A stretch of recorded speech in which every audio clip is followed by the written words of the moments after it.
A Valley News Live exclusive. A frantic search for a missing child in South Fargo has a happy ending, but raises questions about what went wrong at the girls' school this morning. Thanks for joining us this afternoon. Police, family, and school officials spent more than 2 hours this morning looking for 6-year-old Priscilla after she failed to show up in her classroom at Ed Clapp Elementary School. Valley News Team's Ashley Bishop was following the story all morning. How did it play out, Ashley? That's right, Christine. Parents were very upset at first and obviously crying, thinking their daughter was lost, but in the end relieved as they were reunited and were able to leave the school with her. The whole time she was in the school. But about at 9:20 a.m., parents were informed that 6-year-old Priscilla, who was attending the ELL summer school program here at Ed Clapp Elementary in South Fargo, was not there. They told police and told the school that she didn't get on the bus. So they immediately thought that she might have went to one of the other stops, one of the other schools where there's a summer program. Police searched the surrounding area, searched the other nearby schools, searched the buses, but just about 2 hours afterwards, they were notified that Priscilla was in the school the whole time, just in a different classroom, wearing a different name tag. Now, parents were very relieved when I saw them walking away from the school this afternoon with Priscilla with them. They talked to me, and we'll have that tonight on Valley News Live at 5 and 6, what they had to say and how thankful they are for the Fargo community. In South Fargo, Ashley Bishop, Valley News Live. All right, thank you so much, Ashley. Great news. People are cleaning up and checking for damage today after severe thunderstorms slammed the valley for a second night in a row. Wind gusts of more than 60 miles per hour in Fargo-Moorhead dropped trees and power lines. Fire and power company crews spent much of this morning assessing what needs cleaning up first. One of the biggest problems was at 6th Avenue and South University Drive on Fargo, where a huge limb cracked and fell onto the street. There was also a tree that blocked traffic on part of 2nd Avenue North near downtown Fargo overnight. The city of Lake Park in Becker County was also hard hit by the big storms. There are dozens of reports of trees and tree limbs down, which were blocking parts of some roads in town this morning. And it was a close call for one family in Lake Park when a tree dropped onto the deck and house. A woman was sleeping nearby when it came down, but thankfully she wasn't hurt. There's more damage over at the high school. Winds sent a projectile through 2 panes of glass, and the baseball dugout and bleachers were lifted up and destroyed. The football field scoreboard was also damaged when the goalpost turned and hit the board. And out west, massive hail. Take a look at this. Zach Fracey from Bowman, North Dakota area sent us this shot of a hailstone that's almost as big as a tennis ball. He sent us this picture around 1:30 this morning, just after the storms moved through. And with those incredible storms last night, many of us are wondering if we can expect any relief this afternoon. So let's get right over to meteorologist Robert Hahn. Robert?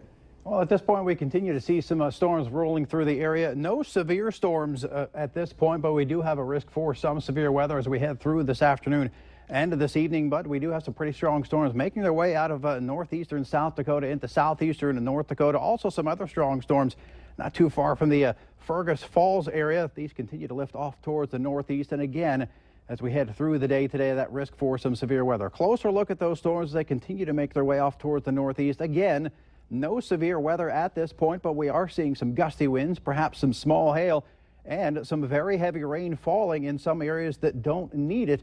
Some flood warnings continue for parts of southeastern North Dakota as we head through the next little while. Temperature-wise, not very warm, and don't expect much of a warm-up today. Right now in the 60s and 70s. We'll warm it up into the 70s across most of the region. Those winds, again, strong and gusty in some locations, and we'll see some breezy conditions and some stronger gusts in and around some showers and some storms. We do have that risk for severe weather, and again, that is for later on today. That marginal risk for most of the area, slight risk for our southeastern counties. More on that chance for some severe weather as well as another radar tour coming up in just a few minutes. All right, thanks, Robert. The FM Flood Diversion Project is taking a monster step forward today. An official signing of a partnership agreement is underway right now with the Army Corps of Engineers, the Diversion Authority, and the cities of Fargo and Moorhead. The agreement starts the project with an inlet structure southeast of Horace. In a developing story out of Fargo, police and fire crews are investigating an overnight car fire as suspicious. They were called out to North Fargo for multiple reports of a vehicle on fire and found what they think is a Suburban or SUV completely burned out. Firefighters then noticed there was no engine in the vehicle. Also developing, St. Paul police say one of their officers suffered a spinal injury during the weekend protests when someone dropped a large concrete block on his head. He was one of nearly 24 officers from various agencies who were injured Saturday night into Sunday when protesters shut down I-94 for about 5 hours. Authorities say officers' injuries were primarily caused by fireworks, rocks, bricks, glass bottles, and chunks of concrete that were directed at officers. The mother of Philando Castile, whose shooting death by a police officer in Falcon Heights, Minnesota last week prompted the protests, and she's urging demonstrators to remain peaceful. The memorial to 5 police officers killed last week continues to grow outside Dallas Police Headquarters today. Authorities there say the suspect in last week's ambush taunted authorities during 2 hours of negotiations. The Dallas police chief says there's evidence in Micah Johnson's apartment that suggests he had a larger attack planned. The chief also says Johnson wrote messages in blood on the wall of a parking garage where police cornered and then later killed him. Dallas investigators are downloading more than 170 hours of body camera and dash cam video, hoping to get more evidence in Thursday night's shootings. Grand Forks police are asking for information about a possible assault.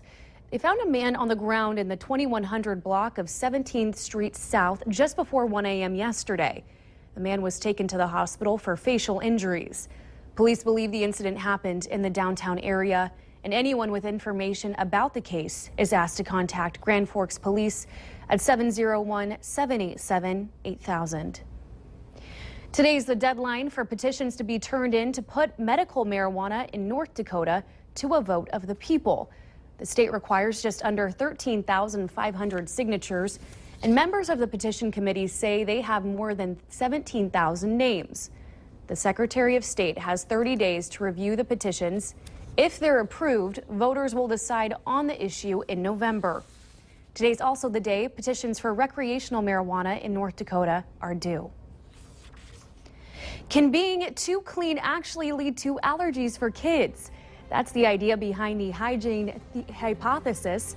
Ahead on your news at noon, how sucking their thumb or biting their nails might actually help kids fight off certain allergies. But next year at noon, we have weather to plan your day.